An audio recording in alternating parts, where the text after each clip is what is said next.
بسم اللہ الرحمن الرحیم۔ السلام علیکم ناظرین، میں ہوں رانا عمران اور آپ دیکھ رہے ہیں ہسٹری اینڈ سٹوری چینل۔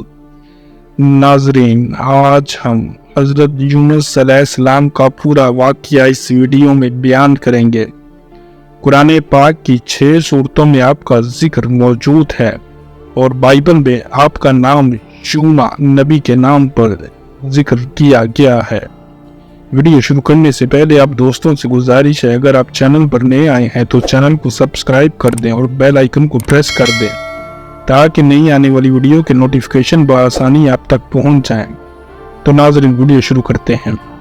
حضرت یونس علیہ السلام دریائے دجلہ کے بائیں کنارے پر آباد عراقی شہر موصل میں پیدا ہوئے۔ آپ علیہ السلام حضرت ہود علیہ السلام کی اولاد میں سے تھے۔ موصل کے ساتھ ہی نینوے شہر تھا جو اس زمانے میں اپنے عروج پر تھا اور وہاں قوم سمود آباد تھی۔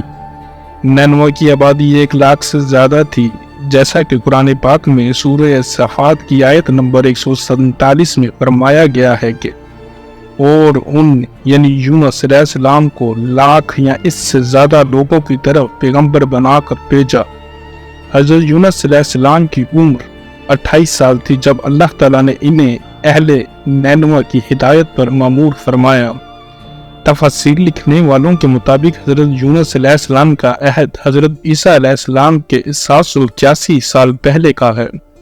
قرآن پاک کی 6 سورتوں میں آپ کا ذکر آیا ہے: سورہ نساء، سورہ انعام، سورہ یونس، سورہ صفات، سورہ الانبیاء اور سورہ قلم۔ ان میں پہلی 4 سورہ مبارکہ میں حضرت یونس کا نام اور باقی 2 میں ذو-النون اور صاحب الحوت یعنی مچھلی والا کہہ کر ذکر کیا گیا ہے۔ نون بڑی مچھلی کو کہتے ہیں، چونکہ آپ علیہ السلام کئی دن ایک مچھلی کے پیٹ میں رہے اس لیے مچھلی والا کہا گیا۔ قرآن کریم کی 10ویں سورت آپ علیہ السلام کے نام پر ہے، یعنی سورہ یونس۔ حضرت یونس علیہ السلام ایک عرصے تک نینوے کے لوگوں کو توحید کی دعوت اور بت پرستی سے روکتے رہے، مگر قوم نے ان کی دعوت قبول کرنے سے انکار کر دیا۔ صرف یہی نہیں، غرور و تکبر میں مبتلا قوم دیگر نافرمان اقوام کی طرح آپ علیہ السلام کی دعوت کا مذاق بھی اڑاتی رہی۔ جب ان کی سرکشی اور نافرمانی انتہا کو پہنچ گئی تو اللہ تعالیٰ نے حضرت یونس علیہ السلام کو حکم دیا کہ لوگوں کو آگاہ کر دو کہ 3 دن کے اندر اندر ان پر عذاب آنے والا ہے۔ آپ علیہ السلام نے قوم میں اس کا اعلان کر دیا۔ یہ سن کر قوم یونس نے آپس میں مشورہ کیا تو اس بات پر ان سب کا اتفاق ہوا کہ یونس علیہ السلام کو کبھی جھوٹ بولتے نہیں دیکھا گیا، لہٰذا ان کی بات کو نظر انداز نہیں کرنا چاہیے۔ مشورے میں یہ بھی طے ہوا کہ دیکھا جائے کہ اگر یونس علیہ السلام رات بستی کے اندر اپنے گھر میں مقیم رہتے ہیں تو سمجھ لو کہ کچھ نہیں ہوگا، اور اگر وہ یہاں سے کہیں اور چلے جاتے ہیں تو یقین کر لو کہ صبح عذاب ضرور آئے گا۔ قصہ مختصر: حضرت یونس رات کو اس بستی سے نکل گئے۔ صبح ہوئی تو عذاب الہی ایک سیاہ دھوئیں اور بادل کی شکل میں بستی والوں کے سروں پر منڈلانے لگا۔ جب وہ ان کے قریب ہونے لگا تو لوگوں کو یقین ہو گیا کہ اب وہ سب ہلاک ہونے والے ہیں۔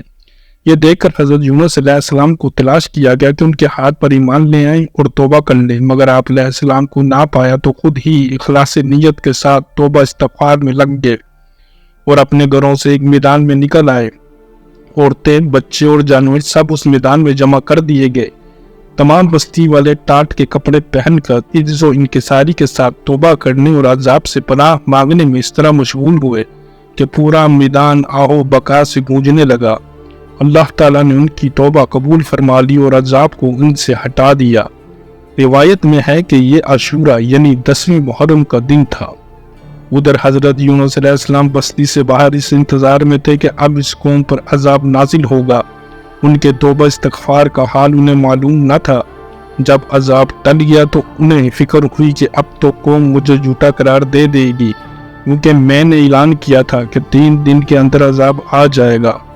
اس قوم کا قانون تھا کہ جس شخص کا جھوٹ معلوم ہو اور وہ اپنے کلام پر کوئی شہادت پیش نہ کر سکے تو اسے قتل کر دیا جاتا۔